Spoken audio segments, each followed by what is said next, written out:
시청자 여러분 안녕하십니까? 이슈를 더 쉽게 풀어드리는 더 뉴스 시작합니다. 국민의힘 유승민 전 의원이 전당대회 불출마를 선언하면서 김기현, 안철수 양강 구도는 더 굳어질 것으로 보입니다. 민주당에서는 비명계 의원들이 주축이 된 민주당의 길이 오늘 오후 출범합니다. 더 정치 시간에 풀어드리겠습니다. 1월에 이어 다음 달에 나올 가스비 벌써부터 걱정입니다. 1월이 폭탄급이었다면 2월은 핵폭탄급이 될 거란 전망이 나오는데요. 여기에 전기세와 대중교통요금 인상까지 올해 물가 얼마나 더 오를지 짚어보겠습니다. 먼저 오늘의 주요 뉴스부터 보시겠습니다. 당대표 출마를 저울질하던 유승민 전 국민의힘 의원이 출마에 아무 의미가 없다는 결론을 내렸다면서 불출마를 선언했습니다. 사실상 김기현, 안철수 두 의원의 2강 체제가 굳어진 가운데 양측의 신경전이 갈수록 거칠어지고 있습니다. 양파값이 1년 전보다 33%나 뛰는 등 올겨울 한파 영향으로 채소값이 급등한 걸로 나타났습니다. 연초부터 물가 상승 소식이 줄을 잇는 가운데 내일부터는 서울 택시요금도 인상됩니다. 국제통화기금 IMF가 올해 우리나라 경제성장률 전망치를 석 달 전보다 0.3%포인트 낮춘 1.7%로 예상했습니다. 세계 경제성장률 전망치는 2.9%로 오히려 올려잡은 것과는 대조적이었습니다. 한미 국방장관이 서울에서 만나 대북정책 공조 방안을 논의하고 있습니다. 특히 고도화된 북한의 핵을 어떻게 억제할 수 있을지가 논의의 핵심입니다. 탈북 어민 강제 북송 사건을 수사하고 있는 검찰이 정의용 전 청와대 국가안보실장을 소환해서 조사하고 있습니다. 당시 탈북 어민들의 귀순 의사에 진정성이 있었는지를 두고 검찰과 정 전 실장 측의 입장이 맞서고 있습니다. 억대 횡령이 적발된 노조위원장들이 실형을 선고받고도 여전히 조합을 장악하고 있는 걸로 나타났습니다. 비위 위원장을 몰아낼 마땅한 법적 근거가 없다는 점이 한계로 지적됩니다. 파키스탄의 이슬람 사원에서 자살폭탄 테러가 일어나 수백 명의 사상자가 나왔습니다. 파키스탄 탈레반이 공격의 배후를 자처한 가운데 희생자 대부분은 경찰인 것으로 확인됐습니다. 더불어민주당 이재명 대표에 대한 검찰 수사를 두고 정치권의 공방이 계속 이어지고 있습니다. 그런데 오늘 비명계 의원들을 중심으로 한 첫 토론회를 앞두고 당내에 여진도 이어지고 있습니다.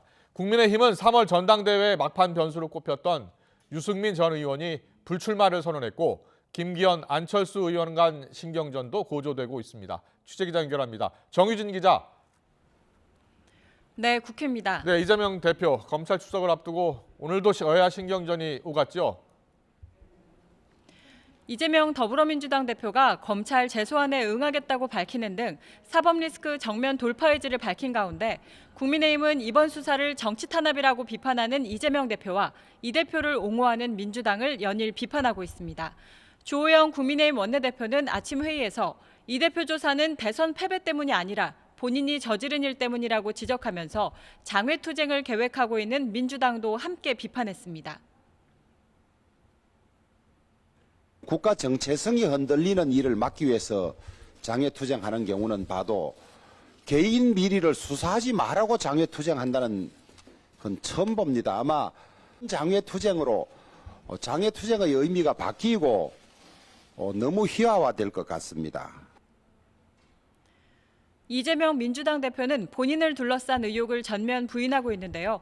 경기도지사 시절 자신의 방북을 위한 자금으로 쌍방울이 북한에 300만 달러를 보냈다는 의혹과 관련해서도 전혀 아니라고 일축했습니다. 그래요? 아마 검찰에 이제 신작 소설이 나온 것 같은데 종전의 창작 실력으로 봐서 잘 안 팔릴 겁니다. 이런 가운데 오늘 오후에는 비이재명계 의원들이 모인 민주당의 길이 첫 토론회를 엽니다. 이 모임은 민주당 정권 재창출 실패를 반성하는 취지에서 꾸려진 반성과 혁신 소속 의원들이 주도해 만들어졌는데 김종민, 이원욱 의원 등 친문 비명계 의원 다수가 참여해 주목받고 있습니다. 비명계 주축 모임이다 보니 이 대표의 사법 리스크와 당 진로 등과 관련한 토론이 이뤄질 가능성도 있기 때문인데요.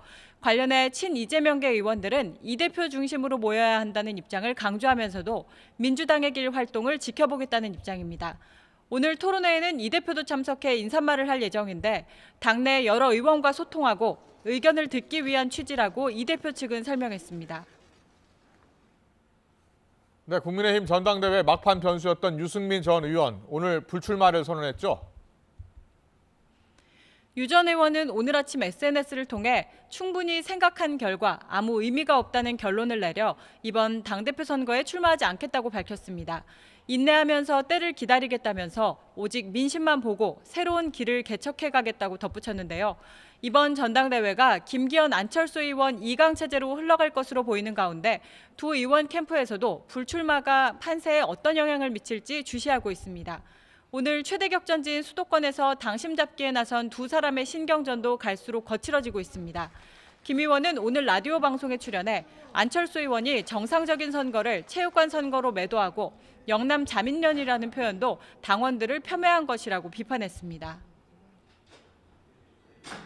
당연한 전당대회 과정을 가지고서 추억의 체육관 선거라 그러면서 우리 당이 아주 고리타분한 것처럼 하는, 이거는 개인 김기현에 대한 공격이 아니라 우리 정통 보수당 국민의힘에 대한 네거티브 공격이다.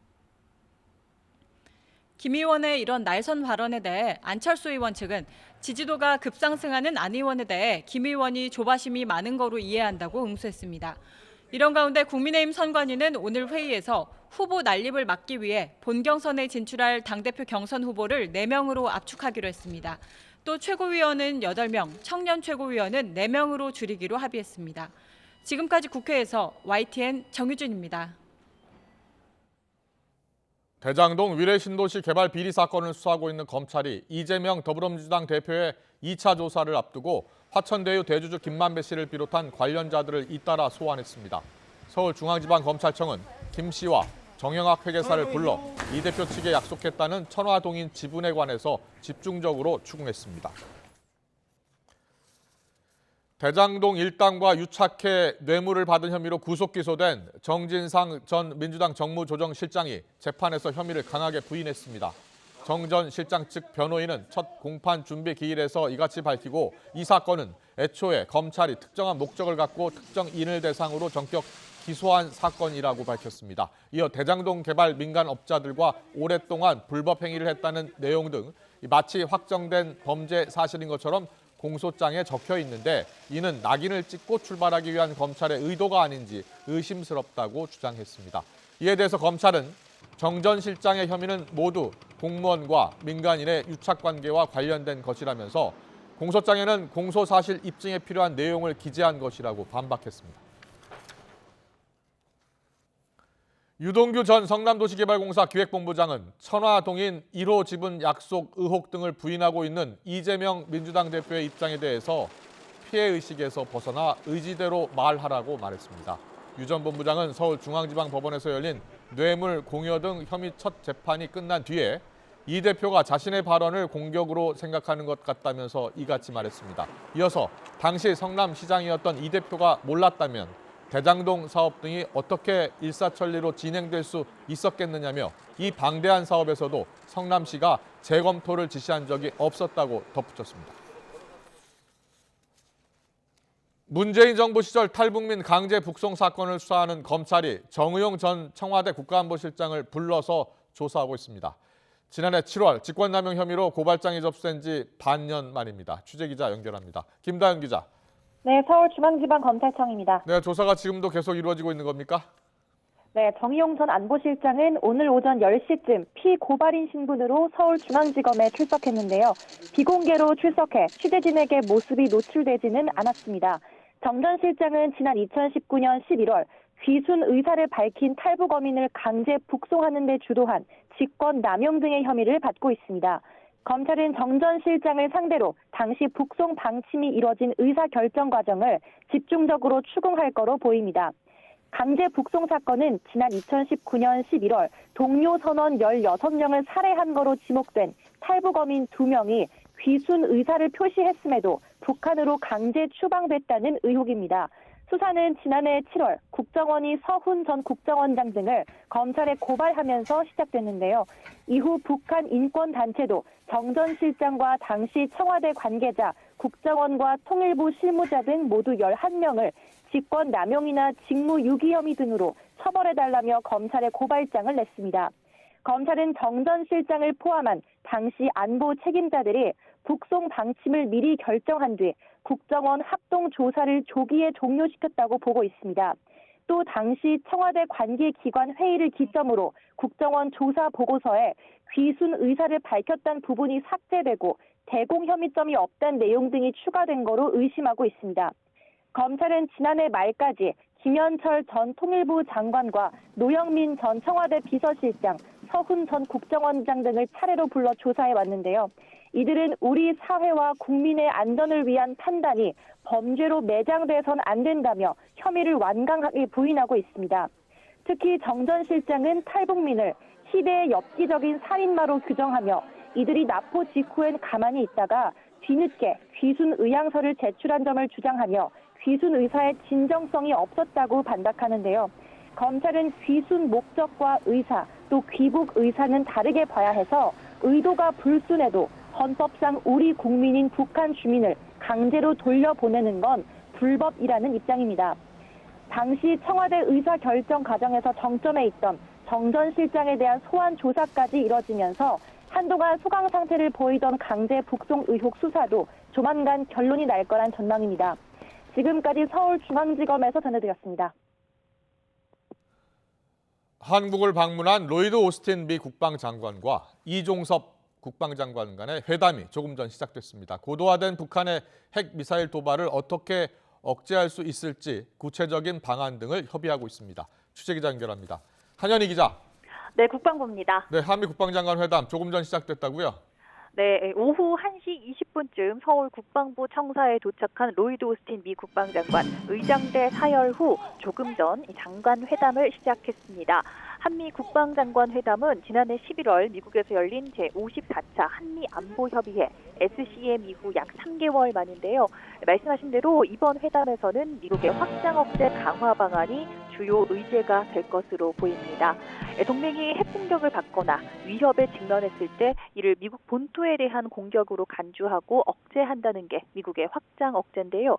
북한의 핵 미사일 위협이 고도화하는 가운데 최근 일각에서 미국의 확장 억제에 대해 우려하는 목소리가 나오면서 독자 핵무장론 등이 나오는 만큼 구체적으로 어떻게 확장 억제를 제공할 것인지에 대한 내용이 심도 있게 논의될 것으로 보입니다. 앞서 오스틴 장관은 언론 기고문을 통해서도 이번 방안은 한미 협력을 심화하고 한국에 대한 미국의 확장 억제 공약이 철통 같다는 점을 재확인하기 위한 것이라고 밝히기도 했는데요. 구체적으로는 북한의 핵 선제 사용 시나리오를 가정해 진행되는 다음 달 한미 확장 억제 수단 운용 연습 DSC TTX 준비를 점검할 것으로 보입니다. 또 지난 SCM에서 확장 억제 신뢰도를 높이는 차원에서 합의했던 상시 배치 수준의 전략자산 전개와 연합훈련 강화 등의 구체적인 방안에 대해서도 협의할 전망입니다. 이 밖에 한미일 미사일 경보 실시간 공유를 비롯한 삼국 안보 협력 강화 방안도 주요 의제로 거론됩니다. 이와 함께 미국의 인도태평양 전략에 대한 공조와 우크라이나 지원 등도 논의될 것으로 보입니다. 약 1시간가량의 회담이 끝나면 한미 국방장관은 오후 3시 공동 기자회견을 진행할 예정인데요. 이 자리에서 미국의 방위 공약 의지를 재확인하고 북한을 향해서 경고의 메시지를 발신할 것으로 보입니다. 오스틴 장관은 다음 순방지인 필리핀으로 떠나기 전 윤석열 대통령과 면담도 진행할 것으로 전해졌습니다. 지금까지 국방부에서 YTN 한현입니다. 정부가 고금리의 이자 폭탄을 맞은 영끌족들의 주택담보대출 원금 상환을 유예하기로 했습니다. 또 소액이 급한 서민들을 위해서 긴급 생계비를 100만 원까지 빌려주고 자영업자에 대한 대출 지원도 확대하기로 했습니다. 김지선 기자의 보도입니다. 지난해 한국대부금융협회가 분석한 미등록 대부업체 이자율은 연 414%. 원금의 4배가 넘는 이자를 약속하면서까지 빌려간 금액은 평균 382만 원입니다. 정부가 소액이 급한 서민들을 위해 오는 3월 말부터 연 15.9%로 100만 원까지 빌릴 수 있는 긴급 생계비 대출을 시작합니다. 이미 연체가 있어도 이용이 가능하고 만기 1년 동안 100만 원을 빌릴 경우 이자는 13,000원 정도입니다. 고금리로 연체율에도 빨간불이 켜졌습니다. 시중은행 대출 연체율이 크게 늘었는데 특히 개인 사업자와 신용대출 연체율 상승폭이 컸습니다. 주택담보대출 연체도 0.03%포인트 늘었습니다. 고금리 상태가 좀 상당 기간 지속될 가능성이 높기 때문에 차주 입장에서는 상환 부담이 상당히 높은 수준에 이르렀다고 보고요. 아무래도 부실 가능성이 좀 높아질 것으로 생각하고 있습니다. 정부가 주택담보대출에 허덕이는 영끌족의 원금 상환을 3년간 유예해 주기로 했습니다. 그동안 실직이나 폐업 등 경제적으로 어려운 가구만 가능했는데 총부채 상환 비율 DTI가 70% 이상인 가구도 여기에 포함시킨 겁니다. 대상 주택 가격도 6억 원에서 9억 원 미만으로 확대했습니다. 정부는 또 코로나19로 피해를 본 자영업자에게 지원하던 저금리 대환 대출도 모든 자영업자로 확대하고 대출 한도도 늘렸습니다.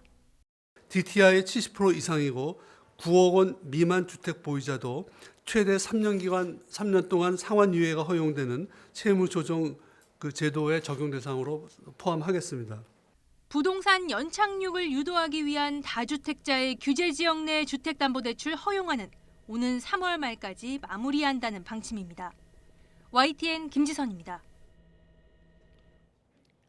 전세 사기 피해자들이 대규모로 발생한 인천에도 전세 피해 지원센터가 문을 열었습니다. 서울 화곡동에 처음으로 설치된 뒤 두 번째인데요. 전세 계약이 만료됐는데도 보증금을 돌려받지 못한 경우는 지난해 인천에서만 1,500여 건이 넘는 걸로 파악됐습니다. 현장에 취재기자 나가 있습니다. 김태원 기자. 네, 인천 십정동에 있는 전세 피해 지원센터입니다. 네, 오늘 문을 연 전세 피해 지원센터에서는 구체적으로 어떤 지원이 이뤄집니까? 네, 정식 개소는 한 달 뒤고 오늘 임시 운영을 시작했는데요. 제 뒤로 보이는 창구 6곳에서 평일 오전 10시부터 오후 5시까지 주택도시보증공사와 한국토지주택공사 등이 전세 사기 피해 상담을 진행합니다. 아버지가 거주하는 전셋집이 압류되며 보증금 1억 6천여만 원을 잃을 위기에 놓인 피해자도 오늘 센터를 찾았는데요. 목소리를 직접 들어보시겠습니다. 이상해가지고 그때 등기부를 떼보게 된 거고, 그래서 이게 압류까지 갔으면 지금 전세 사기 그거랑 똑같은 거 아니야 하면서 어떻게 해야 될지 단계를 모르니까 여기까지 오게 된 거예요. 이곳 센터에서는 전세 보증금을 돌려받지 못한 피해자들을 상대로 소송이나 민사집행 절차 등 법률 상담을 무료로 제공하고요. 피해자들에게 임시로 살 곳을 마련해주거나 새로운 아파트 임대 계약을 맺을 때 전세금을 낮은 이율로 빌려주는 등 지원 사업 역시 안내하고 있습니다. 국토교통부는 앞으로도 필요한 지역에 지원센터를 더 설치하고 다음 달엔 전세 사기를 예방할 대책을 추가로 마련한다는 계획입니다. 이같이 정부가 사전 사후 대책을 적극적으로 내놓는 건 전세 사기 피해가 심각한 사회 문제로 떠올랐기 때문입니다. 전세 계약 기간이 끝나도 보증금을 돌려받지 못하는 반환 보증 사고는 지난해 5,400여 건, 피해액도 1조 1,000억여 원으로 모두 역대 최다를 기록했습니다. 또 전체 피해의 30%에 이르는 1,550여 건은 이곳 인천에서 일어났는데요. 인천에서 수백 채를 포함해 수도권 일대의 빌라와 오피스텔 1,130여 채를 사들였다가 지난해 집이 압류된 채 숨진 이른바 빌라왕 사건부터 인천 미추홀구 일대에서 주택 300여 채를 빌려주고 전세 보증금 260억여 원을 가로챈 혐의로 50여 명이 경찰 수사를 받는 건축왕 사건까지 인천을 중심으로 발생했습니다. 두 번째 전세 피해 지원센터가 인천에서 문을 연 것도 이 때문입니다. 결국 전세 사기로 가장 큰 피해를 보는 건 내 집이 없어 전셋집에 목돈을 묶어둔 서민들인데요. 특히 정부 조사 결과를 보면 피해자의 가운데 70%가 20대와 30대 사회 초년생들과 신혼부부인 것으로 나타났습니다. 그런 만큼 전세 사기가 잇따른다면 청년층이 안정적으로 정착하는 데에도 악영향을 줄 거란 우려가 커지고 있습니다. 지금까지 인천 십정동에 있는 전세 피해 센터에서 전해드렸습니다. 국제통화기금 IMF가 올해 한국 경제 성장률을 1.7%, 세계는 2.9%로 내다봤습니다. IMF가 발표한 세계 경제 전망 수정 보고서를 보면 한국의 올해 경제 성장률은 1.7%로 지난해 10월 전망치보다 0.3%포인트 낮아졌습니다. 정부는 세계 경기 둔화로 수출이 부진한 영향 등이 IMF 전망에 반영된 걸로 분석했습니다. 세계 경제 성장률은 지난 전망치보다 0.2%포인트 오른 2.9%로 예측했습니다. 삼성전자의 지난해 4분기 영업이익이 4조 3,061억 원으로 전년보다 69% 감소한 걸로 잠정 집계됐습니다. 삼성전자는 오늘 공시를 통해 지난해 4분기 매출이 70조 4,646억 원으로 전년도보다 8% 줄었다고 밝혔습니다. 특히 지난 하반기 경기 침체 우려로 반도체 수요가 감소하면서 지난 4분기 반도체 영업이익이 2,700억 원에 그쳐 1년 전보다 97% 급감했습니다. 내일부터 서울의 택시 요금이 오릅니다. 버스와 지하철 요금도 이르면 4월에 인상될 걸로 보이는데 시민들이 체감하는 부담은 더 커질 걸로 보입니다. 차유정 기자입니다. 서울 중형택시 기본요금이 3,800원에서 4,800원으로 1,000원 오릅니다. 요금은 올랐는데 기본요금으로 갈 수 있는 거리는 2km에서 1.6km로 짧아집니다. 우리나라 택시요금은 이용 거리와 시간에 따라 금액을 산정하는데 요금이 추가되는 거리와 시간도 단축됩니다. 거리당 요금은 132m당 100원에서 131m당 100원으로, 시간 요금은 31초당 100원에서 30초당 100원으로 변경됩니다. 쉽게 말해 미터기가 더 자주, 빨리 오르는 겁니다. 여기에 밤에 택시를 타면 요금이 훨씬 비싸집니다. 지난해부터 확대된 심야 할증에 따라 밤 10시에서 11시와 새벽 2시에서 4시 사이 기본요금은 5,800원이 됩니다.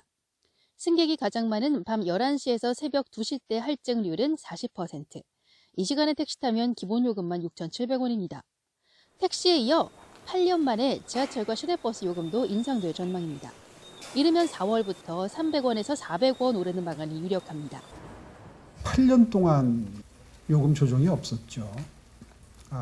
그런 점을 감안하신다면 또 300~400원을 올린다 하더라도 운송 원가에는 턱없이 못 미친다 하는 점을 감안하신다면 고육지책이다 하는 것을 이해해 주실 수 있을 텐데요. 물가가 죄다 오르는 가운데 택시와 서울 대중교통 요금까지 줄줄이 오르면서 시민 부담은 커지게 됐습니다. YTN 차유정입니다. 이런 가운데 오세훈 서울시장은 기획재정부가 협조할 경우 최대 400원으로 예정된 버스와 지하철 등 대중교통 요금 인상폭을 줄일 수 있다고 밝혔습니다. 오 시장은 신년 기자간담회에서 서민의 경제적 부담을 고려할 때 공공요금 인상 폭과 시기를 조정해야 하는 것 아니냐는 질문에 대중교통 요금 인상을 조정하기 위한 전제 조건은 기재부가 입장을 바꾸는 거라고 밝혔습니다. 설 연휴 이후 한파의 영향으로 양파와 오이 등 일부 채소 가격이 1년 전보다 오른 걸로 나타났습니다. 농림축산식품부는 이번 달 하순 농축산물 18개 품목 수급 동향을 조사한 결과 소비자 가격이 지난해보다 평균 1.9% 낮았다고 밝혔습니다. 다만 생산량 감소와 한파의 영향으로 양파 가격이 지난해보다 33.5% 올랐고 오이와 감귤도 각각 19%, 9%씩 비싸졌습니다. 반면 같은 기간 배추 가격은 30% 폭락했고 출하량이 증가한 사과와 배, 소고기 가격도 10% 이상 하락했습니다.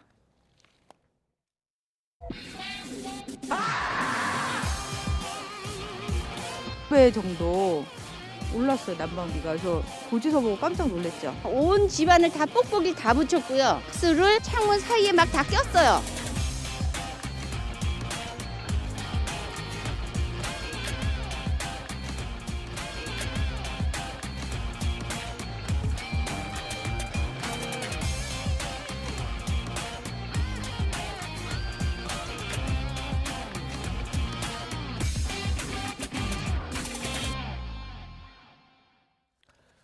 네, 코로나19 사태 겪었죠. 물가 계속 오르죠. 여기에 최근에 난방비 폭탄까지 우리 국민들, 특히 서민들 생활 참 힘듭니다. 여기에 가스비 인상으로 비용이 급증한 자영업자들의 한숨 고통은 더 커지고 있습니다. 음식점 운영하고 계신 자영업자분 직접 연결해서 목소리 들어보겠습니다. 나와 계시죠? 네, 안녕하세요. 고양시에서 음식점 운영하고 있는 김혜주라고 합니다. 네, 안녕하세요. 난방비도 난방비입니다만 음식점은 음식을 만들어 팔려면 가스를 많이 사용하잖아요. 가스비가 네. 늘 수밖에 없는데 먼저 1월 가스비 얼마나 나왔습니까? 작년 대비 한 30% 늘었고요. 네. 지난달 대비도 한 30% 이상 늘었다고 보시면 돼요. 네. 30% 이상 늘었다고요? 네네. 예. 네네. 요즘 뭐 물가도 많이 올랐고 이 네네. 재료값도 많이 올랐잖아요.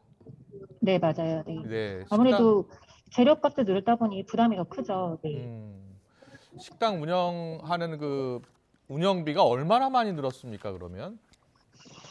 물가 상승 거에 비해서 인건비도 오르고 다 오르다 보니까 그렇죠. 거의 평균 대비 30% 이상은 확실히 올랐다고 보시면 돼요. 네. 다 전체적으로 30% 이야기를 해주시니까 네. 이제 가스비 네네네. 하나만 좀 볼게요. 네네. 가스비가 가스비만 봤을 때는 얼마나 나왔습니까, 혹시? 저희가 그 사용량은 지난달이랑 일정하거든요. 아. 근데 가스비는 저희가 확실히 말씀드리긴 뭐하지만 30% 정도 이상 저희가 지금 계속 비교를 하고 있거든요. 네, 네. 네, 같은 사용량에 비해서는 확실히 가스비가 오른 게 너무 확연히 티가 많이 나고 있어요. 네. 아, 그렇군요. 예. 보통 이제 우리가 1월에 뭐 30만 원 나왔다, 뭐 60만 원 네, 나왔다, 네, 네. 100만 원 나왔다. 제가 뭐 네. 다른 그 금액- 운영하시는 분 이야기 들어보니까 네, 네. 음식점 같은 경우에는 일반 가정집보다 훨씬 더 많이 쓰기 때문에 수백만 원이 네, 나온다는데 맞아요. 맞습니까? 저희는 아무래도 영세업자이기 때문에 수백만 원까지는 비교가 안 되고요. 네. 저희가 평균 대비 한 25만 원 이상은 지금 거의 기준에 올랐다고 네. 볼 수 있어요. 네. 그렇군요. 25만 원 네. 이상 나왔다. 네, 네, 네. 그런데 네. 지금 뭐 다들 이야기하는 게 다음 달에는 더 나올 것 같다 이런 네. 이야기 많이 들으셨죠? 네, 맞아요. 네. 걱정이 많으시겠어요. 아무래도 예. 네, 지난달 게 이번 달에 나오는 거고 이번 달에 다음 달에 나오다 보니까 그렇죠. 또 이번 달은 또 워낙 추웠잖아요. 예, 그래서 예. 그 추운 것만큼 가스비가 더 나온다고 보시면 되거든요. 왜냐면 네. 데워지는 시간이 더 오래 걸리고 예. 그래서 아무래도 그 비용이 더 많이 나올 것 같아서 지금 걱정하고 있어요. 네. 그렇군요. 예. 사실 1월, 2월, 12월 굉장히 비수기죠. 음식점 운영하기가 힘드시죠? 장사 잘 안 되시죠? 네, 힘들죠. 작년 코로나 때문에 점점 힘들어지고 있는데 올해는 워낙 물가가 갑자기 오르는 바람에 더 많이 힘들죠. 네. 매출도 네. 많이 오른 편이 아니고 예. 아무리 매출이 좀 비슷하다 하더라도 워낙 원가가 높기 때문에 저희가 남는 게 많지 않다고 지금 보시면 되거든요. 남는 게 워낙 적은 데다가 장사도 안 됐으니까 어쩔 수 없이 음식 가격을 올릴 수밖에 없잖아요. 네, 네, 네. 혹시 그렇죠. 음식값 좀 저희도 올렸습니까? 예. 코로나 이후로 한 번 올리긴 했어요. 근데 지금 물가가 워낙 올라서 저희가 고려를 안 하고 있는 건 아닌데 네. 아무래도 고려하긴 했지만 저희가 음식값을 올리면 아무래도 드시는 분들이 또 부담이 커지시잖아요. 그렇죠. 그만큼 또 매출이 줄까 봐 아. 그게 아직 조심스러워서 올려야 되는데 올릴 수도 저희도 없는 지금 상황이군요. 네, 네. 예. 그래서 지금 저희도 고심하고 있어요. 네. 예, 예. 근데 보니까 길 가다 보면 이렇게 음식점 문 닫은 곳도 적지 않더라고요. 그쪽 사정도 네, 네, 마찬가지입니까? 근처에 문 닫은 곳이 많습니까? 네, 많아요. 굉장히 많으시고 영업시간도 인건비 이런 대비도 많기 때문에 영업시간 줄이시는 분들도 되게 많고 예. 거의 폐업 준비하시는 분이 많다고 보시면 돼요. 그렇군요. 네. 폐업 준비를 하는 곳도 많다.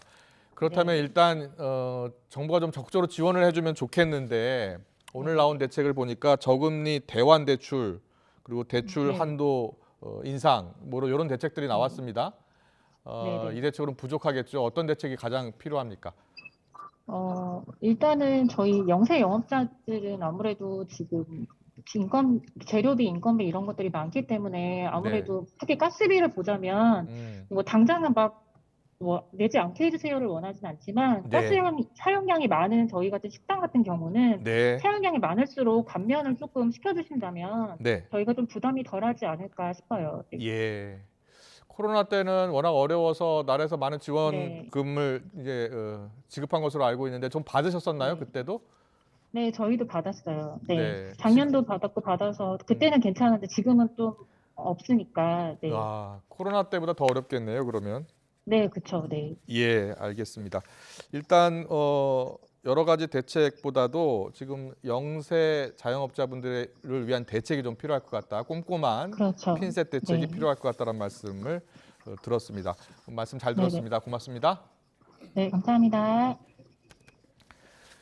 네, 지금 우리 자영업자들의 어려운 상황 직접 듣고 왔습니다. 그런데 좀 들으신 대로 2월 요금 가스 요금 청구서 지난해보다 더 많이 나올 것 같아서 참 걱정이 많습니다. 네, 그렇습니다. 그래서 정부가 서둘러서 지원 대책을 발표했는데요. 이번에는 정철진 경제평론가와 이야기 나눠보겠습니다. 어서 오세요. 네, 안녕하십니까. 안녕하십니까. 네.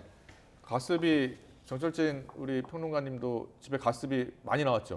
관리비 기준으로 아마 예. 관리비에는 뭐 가스비 난방비가 포함되어 있으니까 40%, 45% 정도 더 깜짝 나왔더라고요. 놀라셨겠네요.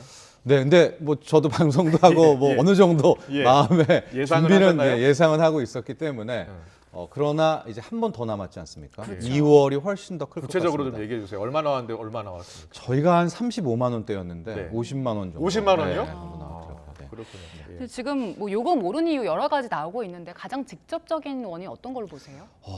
가스공사가 가스 요금을 올렸기 때문입니다. 그러니까 작년에 4차례 정도 가스 요금 인상이 있었거든요. 그랬었기 때문에 하고 4번 정도 올린 것을 전체 합치면 약 38%, 40% 가스 요금 인상이 있어서 당장 올 1월, 2월에는 난방비 폭탄이라고 하는 정말 뭐 무시무시한 고지서를 받게 되는 건데요.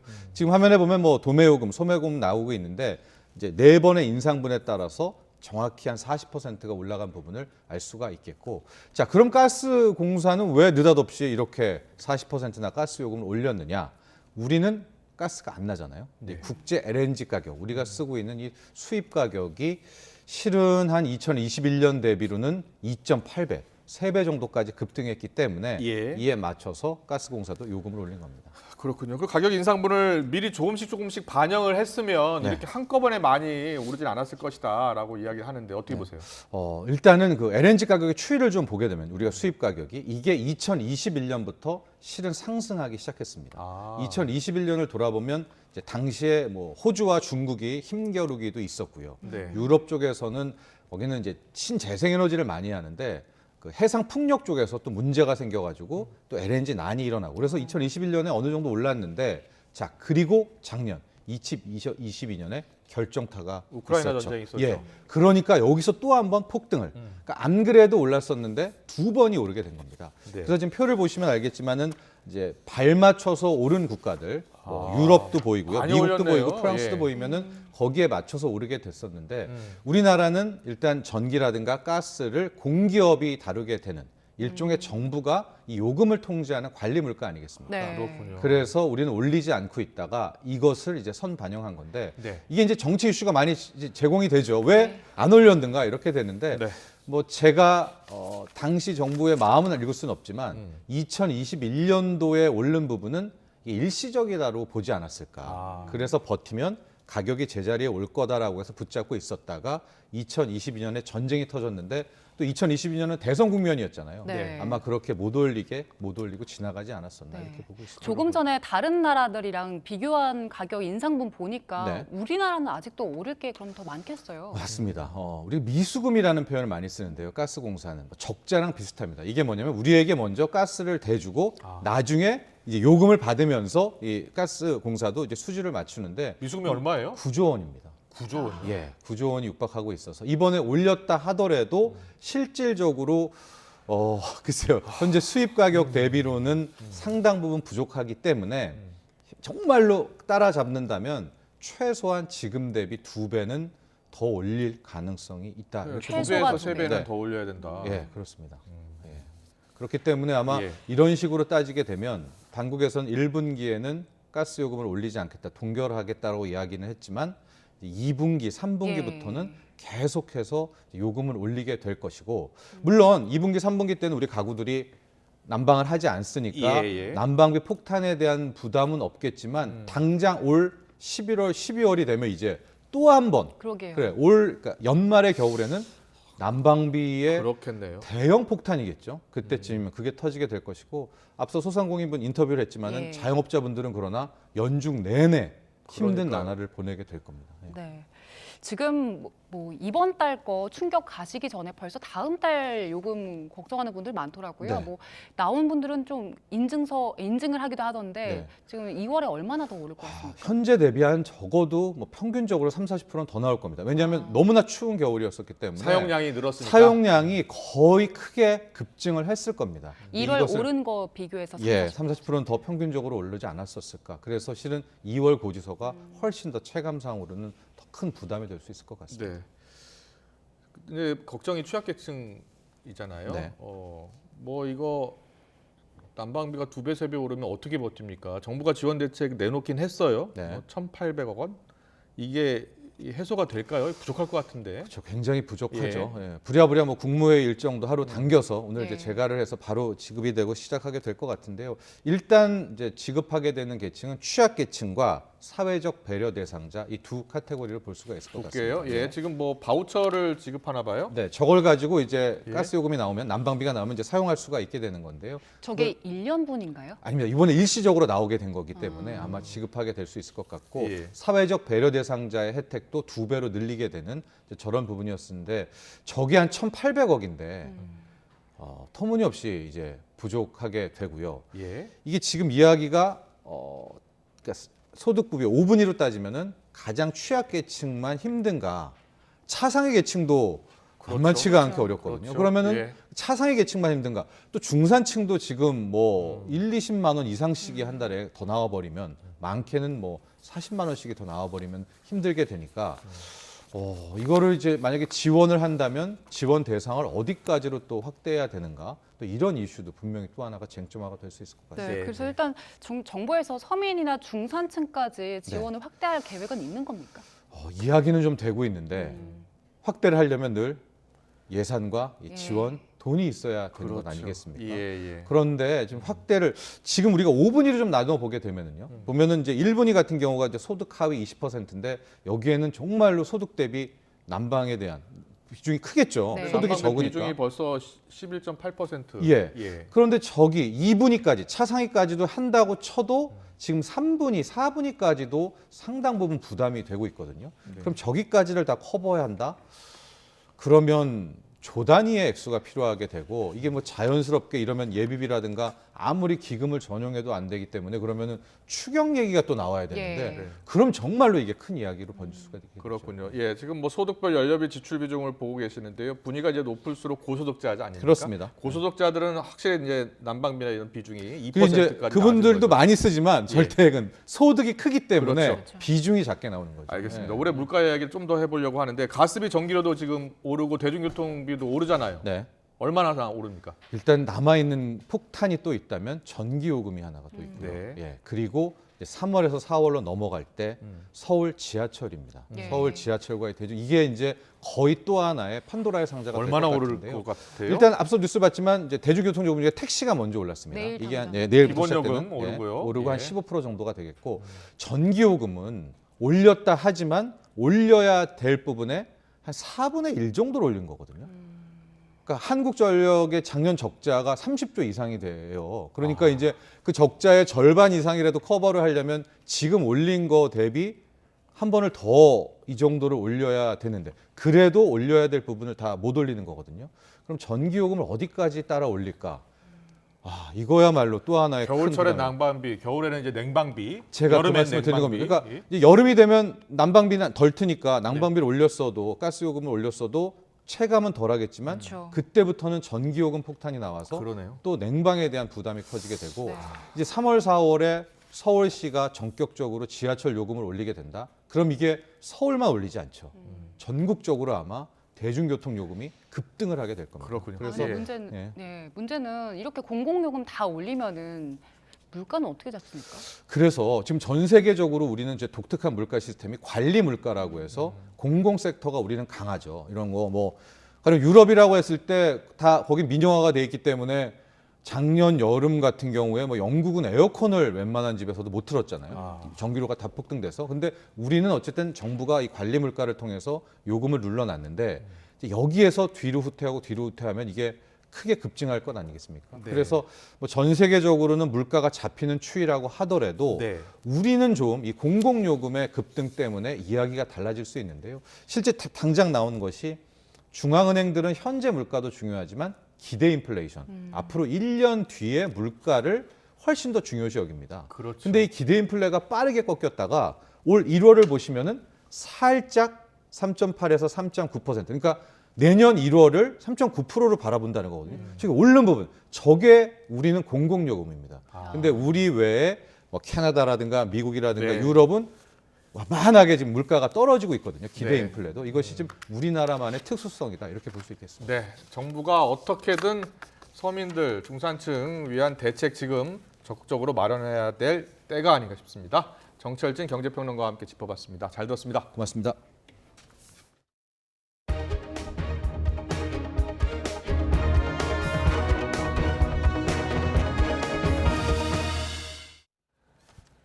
네, 코로나19 신규 환자가 19,000명대로 전반적인 감소세를 이어가고 있습니다. 세계보건기구 WHO가 코로나19에 대해 공중보건 비상사태 유지 결정을 내리면서 현행 7일로 돼 있는 확진자 격리 기간이 당분간은 그대로 유지될 가능성이 커졌습니다. 취재기자 연결합니다. 최명신 기자. 네, 최명신입니다. 네, 확진자 수가 어제보다는 늘긴 했지만 감소 추세는 이어지고 있는 거죠? 네, 오늘 신규 환자는 19,629명으로 어제보다 12,000명가량 많습니다. 일주일 전과 비교해도 7,000여 명 많은데요. 지난주 설 연휴로 코로나19 진단검사 건수가 줄어든 영향이 반영된 것으로 보입니다. 2주 전보다는 2만 명 이상 줄어 전반적인 감소세를 유지했습니다. 위중증 환자는 387명으로 지난 11월 18일 이후 74일 만에 가장 적었습니다. 사망자는 24명 남았습니다. 대부분 장소에서 마스크 착용 의무가 사라지면서 완전한 일상 회복에 대한 기대감도 커지고 있습니다. 하지만 노마스크 첫날이었던 어제는 마스크를 쓰지 않은 시민들을 찾아보기가 오히려 힘들 정도였습니다. 오늘 오전 출근길 표정도 비슷했는데요. 막상 벗으려니 어색하다, 아직 불안하다는 반응들이 많았습니다. 마스크 벗기 아직 신중한 모습이지만 엔데믹 전환의 중요한 이정표라는 평가 속에 일상으로의 복귀도 한층 가까워진 것으로 보입니다. 정기석 코로나19 특별 대응 단장은 개인적인 의견임을 전제로 실내 마스크 의무가 예외 장소 없이 전면 해제되는 시점을 5월쯤으로 예측했습니다. 이제 남아있는 방역 조치는 확진자 격리입니다. 현재 확진자 격리 의무 기간은 7일인데요. 일각에서는 3일로 단축하자는 주장도 나오고 있습니다. 이와 관련해 방역당국은 그동안 WHO가 코로나19 공중보건 비상사태를 해제하고 이에 따라 국내 위기 단계도 조정되는 시점이 되면 격리 의무 조정을 검토하겠다고 밝혀왔는데요. 어제 WHO는 코로나19에 대해서 국제적 공중보건 비상사태를 계속 유지하기로 결정했습니다. 코로나19에 내려진 WHO 최고 수준 경계태세는 최소한 3개월 더 유지될 것으로 보여서 국내 확진자 격리 의무 조정도 이 이후에나 논의될 가능성이 커졌습니다. 정기석 단장은 BA.5 변이의 경우 5일차에 10명 중 4명이 감염될 수 있는 만큼 현재는 안심할 단계가 아니라며 격리기간 단축에 신중한 태도를 보였습니다. 정 단장은 또 현재 국가 예산이 투입되는 코로나19 치유를 일반 의료 체로로 전환하는 것이 완전한 일상 회복의 마지막 단계가 될 거라며 올해 10월이나 11월에는 전환되는 게 바람직하다고 밝혔습니다. 지금까지 사회부에서 YTN 최명신입니다. 세계보건기구 WHO가 비상사태를 유지하기로 했지만 미국의 공중보건 비상사태는 3년여 만인 오는 5월 11일에 종료됩니다. 네, 이렇게 되면 앞으로 미국에서 코로나19 관련 비용은 환자 개인이 부담해야 합니다. 김원배 기자의 보도입니다. 미국 백악관은 성명을 통해 조 바이든 대통령이 5월 11일 코로나19 공중보건 비상사태를 종료한다고 밝혔습니다. 백악관은 공중보건 비상사태의 즉각 종료를 요구하는 공화당의 하원 결의안에 반대 입장을 표명하면서 이 같은 일정을 밝혔습니다. 코로나19에 대한 공중보건 비상사태는 트럼프 행정부 때인 2020년 3월 처음 선포된 뒤 90일 단위로 연장해 왔는데 최근에는 지난 11일 재연장됐습니다. 미국은 공중보건법에 근거해 심각한 질병 등으로 인한 비상 상황이 발생할 경우 보건복지부 장관이 90일간 공중보건 비상사태를 선포해 대응에 필요한 자원을 동원하고 필요에 따라 기간을 연장할 수 있습니다. 공중보건 비상사태가 유지되면 코로나19 검사와 백신, 치료제 등을 무료 제공할 수 있지만 종료되면 관련 비용은 개인이 부담해야 합니다. 또 의료보험과 약품 허가, 원격 진료 등에서도 큰 변화가 있을 것으로 전망됩니다. 앞서 일본 정부도 오는 5월 8일부터 코로나19를 계절성 독감처럼 관리하기로 결정했습니다. 特段の事情が生じない限り、5月8日から新型インフルエンザ等感染症から外し、5類感染症とする方針を確認いたしました。 일본 정부는 코로나19가 계절성 독감처럼 치료비를 환자 본인이 부담하게 되면 진료를 기피할 우려가 있어 부담이 급격히 늘어나지 않도록 단계적으로 조정한다는 방침입니다. YTN 김원배입니다.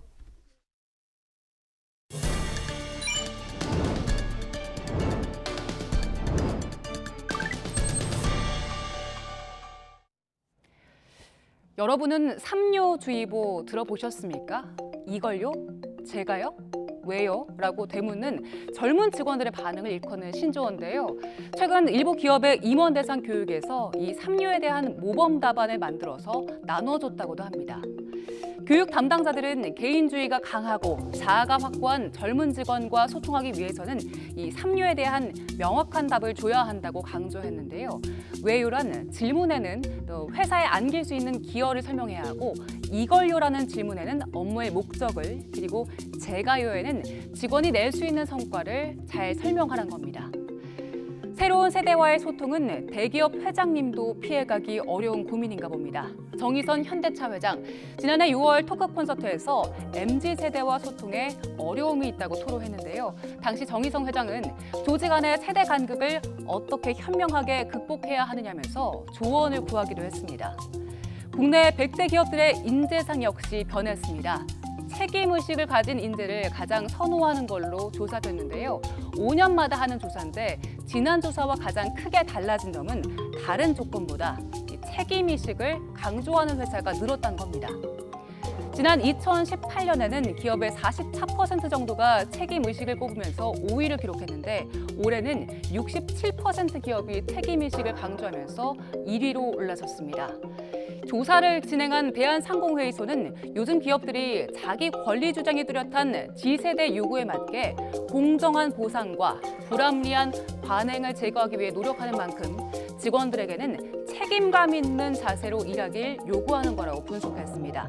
또 평생 직장 개념이 사라진 것도 기업이 책임의식을 가진 직원을 선호하게 만든 배경 가운데 하나로 꼽힙니다. 책임의식에 이어서 도전정신 그리고 소통협력의 덕목이 꼽혔고요. 5년 전 2위였던 전문성은 6위로 밀려났습니다. 대졸 취업자들의 직무 관련 경험과 지식이 상향 평준화됐고 지원자들이 일정 수준 이상의 전문성을 갖추고 지원해서 인재상으로 강조할 필요성이 낮아진 걸로 보입니다. 요즘 같은 취업 한파에는 기업의 바뀐 인재상을 꼼꼼하게 파악하는 게 좋겠지요. 기업이 강조하는 책임의식과 함께 본인만의 강점을 드러내는 게 중요해 보입니다. 바람이 다소 불긴 하지만 확실히 추위가 누그러진 게 느껴지는 오후입니다. 현재 서울 기온은 영상 4.9도로 예년 기온은 2도가량 웃돌고 있는데요. 비교적 온화함이 감돌고 있습니다. 다만 낮 기온이 크게 오른 만큼 일교차도 크게 벌어집니다. 퇴근길에는 다시 영하권 추위가 나타나니까요. 체온 조절 잘해주시기 바랍니다. 현재 전국 하늘에 구름이 많이 지나고 있습니다. 내일 새벽까지 강원도에는 최고 3cm의 눈이 내리겠고요. 경기 북부에는 5mm 미만의 비가 조금 내리겠습니다. 서울 등 그 밖의 수도권에도 산발적으로 빗방울이 떨어지는 곳이 있겠습니다. 내일 오전부터는 하늘이 차차 개겠습니다. 눈비 소식이 없는 동쪽 지방을 중심으로는 여전히 건조특보가 발효 중입니다. 겨울철 화재 사고에 각별히 유의하시기 바랍니다. 한파특보가 모두 해제된 가운데 내일 아침 기온은 예년 기온을 3에서 7도가량 웃돌겠습니다. 서울 영하 2도, 대전 1도, 광주 2도가 예상됩니다. 내일 낮 기온은 오늘보다는 낮겠지만 여전히 예년 기온을 웃돌며 추위 걱정 없겠습니다. 서울 3도, 대전 6도, 부산 12도가 예상됩니다. 당분간 전국이 대체로 맑겠고요. 한파 수준의 큰 추위는 없을 전망입니다. 오늘 밤부터는 대기가 정체되고 중국발 스모그가 유입되면서 중서부 지방을 중심으로 공기가 탁해지겠습니다. 내일은 더 많은 지역에서 초미세먼지가 짙게 나타날 것으로 보이니까요. 최신 미세먼지 정보를 잘 확인해 주시기 바랍니다. 지금까지 YTN 원희다입니다. 네, 국민의힘 유승민 전 의원이 전당대회 불출마를 선언하면서 김기현, 안철수 양강 구도가 더 굳어질 것으로 보입니다. 민주당에서는 비명계 의원들이 주축이 된 민주당의 길이 오늘 오후에 출범합니다. 잠시 뒤 더 정치 시간에 풀어드리겠습니다.